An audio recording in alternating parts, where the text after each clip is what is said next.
Hi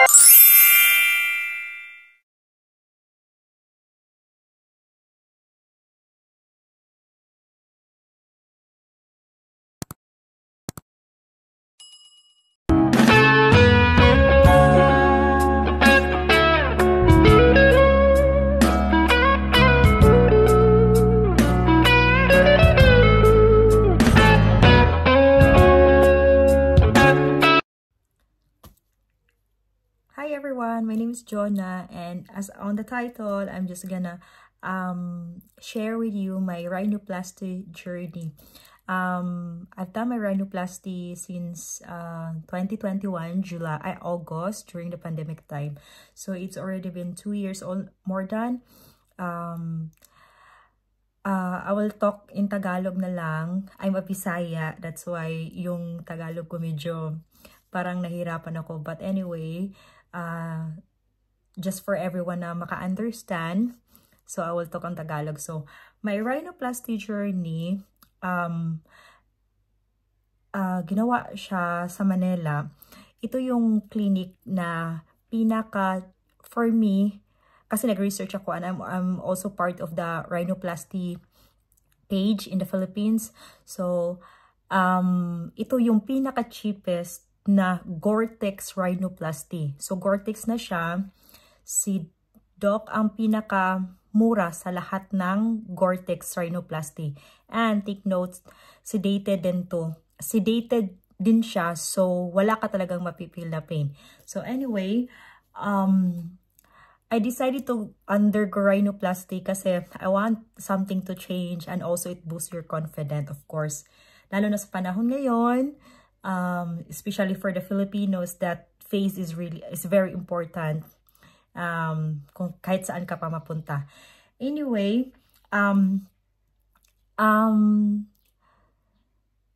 yung clinic ni Doc, nasa Quezon City siya, sa Narsan Building. Don't worry, I will put down the details sa baba na para maklik nyo kung saan, at saka mayroon ding Facebook. So, nung kasagsagan ng pandemic, so I undergone my rhinoplasty, at sinabi ko kay Doc na siya na ang bahala. So, I will gonna show you my before and after pictures so that I will give you an idea or insight, or maybe open your mind about rhinoplasty kung you have doubts. Kung meron pa kayong doubts na mag-undergo nito. So, I decided to have a rhinoplasty Gore-Tex instead of silicone. I don't have any problem sa silicone, but since I do the research and may mga silicone na naglalast talaga na more than 10 years, I saw that one.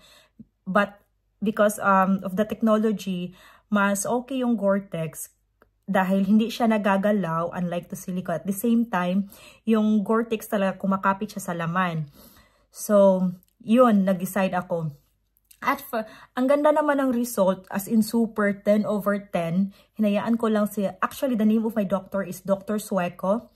I don't know how to pronounce it, Sueco, Sijeco, but I will put the name of the clinic below. It cost me 52,500.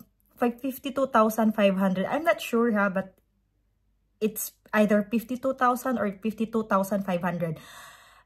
The total of the surgery. Included na yan yung medication na antibiotic, pain reliever. Yun ang included niya for 7 days na antibiotic. Aside from that, wala ka na ibang babayaran. At saka, yun, as in, yun lang. Wala nang ibang hidden charges or whatsoever. So, ang ginawa ko, since nasa Saudi ako at that time, nag-message ako kay Doc, nag-help ako for pag meron kayong peg or reference na nose, pwede nyo ipakita kay Doc. But at that time, wala akong peg or whatsoever. Sabi ko kay Doc, siya na ang bahala na kung ano ang babagay sa face ko. Kasi iba-iba naman tayo kasi ng round shape or shape ng face. So, sinabihan ko si Doc na, Doc, ikaw na ang bahala. So, at that time, during pandemic, so pahirapan ang schedule. But I know for now, if mag-message ka kay Doc, just patient lang na mag-reply siya after 1 day or 2 days. But meron din siya sa Viber. So, you can contact him in Viber, Messenger. So, si Doc naman, napakabait. He's young doctor. Sobrang bait niya. Very responsive. At saka na-address mo yung concerns mo. Then, after that, for now, I think, yung building nila is same pa din. Nasa Narsan Building sa Quezon City. Pwede kayong pumunta doon. Actually, pwede kayong mag-walk-in. Sa mga ibang kasabayan ko, nag-walk-in lang sila. Pumunta sila ng early. Kasi yung style ni Doc is first come, first serve. Wala talaga siya yung same sa other doctor na kailangan talaga may schedule and time na pumunta ka. But if ikaw nagmamadali ka or gusto mo na agad-agad na maoperahan at mag-change ng itsura, ganun. Pumunta lang kayo doon, mag-walk-in kayo, pero asahan nyo na maaga kayong pupunta. Kasi walk-in lang kayo. Ma-accommodate kayo kasi si Doc yung style nila first come first serve. Ang dami talagang pasyente. As in, lalo na ngayon, nag-renovate sila ng clinic. Ang clinic nila ang ganda, aesthetic style. So, last time I went there last year for my submental liposuction dito sa leg. So, next time we'll tackle that one also. So, pag gusto nyo pumunta doon na schedule na agad-agad gusto nyo nang maoperahan, be sure nag-fasting kayo ng 8 hours kasi sedated kayo. Sedated means tulog kayo. So, kailangan empty yung stomach nyo para hindi kayo masuka or during the procedure hindi kayo mag-vomit kasi it can cause aspiration. Aspiration means yung food na instead na masuka baka mapunta sa lungs, magka-problema pa. So, no smoking before, maybe a night before, no alcohol a night before, and fasting 8 hours. Then, yeah, ganun. Then, after that, after the procedure anyway, bibigyan kayo ni Doc ng mga instructions during after the procedure. So, yun lang. So, I'm gonna, mention it again. It cost me 52,500 for the overall procedure for the rhinoplasty, Gore-Tex, at saka sedated. So, sa lahat ng gustong gumanda at saka budget-friendly na ma-afford talaga at saka at the same time safe, go for Dr. Sueco. And if you really want to prepare yung procedure nyo, you can visit Dr. Sueco on his clinic at any time. Basta maaga lang kayo, super aga, like 6 AM if possible, so that ma-entertain kayo. Kasi after ng 7 AM, ang dami ng pasyente. So, kung gusto nyo yung one-on-one o face-to-face na consultation, you can go there or message in her Facebook, what time kayong pupunta, at kung meron kayong ipapakita na peg, sa ganon. So, sa mga takot dyan na mga local anesthesia, kasi yung local anesthesia talaga, parang masakit talaga. Based on my friend, meron na akong kaibigan na lalaki, nag-local anesthesia siya, pero sa ibang doctor from other doctor, local anesthesia, at saka na-feel talaga daw niya yung hiwa, nakikita niya, na-feel pa din daw niya ang pain kung paano yung binuksan. So, for Dr. Sueco, sedated ka, and yeah, ang ganda din ng yung post-op care, napakabait ng mga staff, very professional. They are all nurses, mostly of them, and doctors. There are some doctors also, hindi lang si Doc, mayroon pang iba na gumagawa ng mga ibang procedure. Sedated means, tulog ka during the procedure. So, it's good kasi parang higa ka lang, pagising mo, Barbie ka na.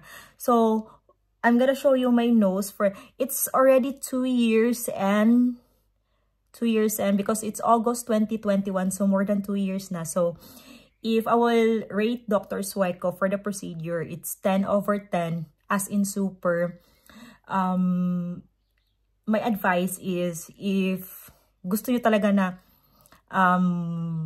yung less scar, na walang scar, sabihin nyo kay Doc. And also, Doc naman kasi, parang mas prefer niya for natural looking. Pero but if you really want na sobrang tangos, he can do that.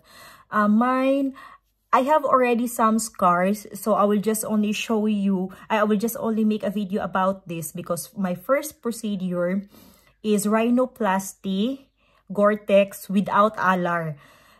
At tsaka, hindi pa ako nakontento nun at that time, but I will make another video on that. But I really love my first rhinoplasty. My second rhinoplasty is just only alar trim. So another I